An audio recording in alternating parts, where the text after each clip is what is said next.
कबुतराला वाचवताना ठाणे महापालिकेच्या fire brigade जवानाचा मृत्यू झालाय। आताची महत्त्वाची बातमी। ठाणे महापालिका प्रशासनाच्या निष्काळजीपणामुळे ही दुर्घटना घडल्याचं सांगितलं जातंय। ठाण्यातील दिवा भागामध्ये विजेच्या तारेमध्ये कबूतर अडकलेलं होतं।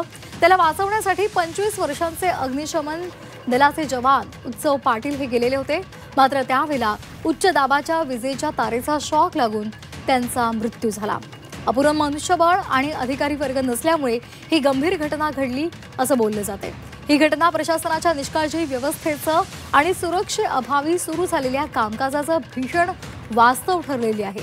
या दुर्घटनेनंतर गंभीर अवस्थेमधील उत्सव पाटील यांना कळवा रुग्णालयामध्ये नेण्यात आलं, मात्र रुग्णवाहिका वाहतूक कोंडीमध्ये अडकली आणि त्यामुळे अमूल्य वेळ वाया गेला। शेवटी रुग्णालयामध्ये पोहोचल्यावर डॉक्टरांनी त्यांना मृत घोषित केलं।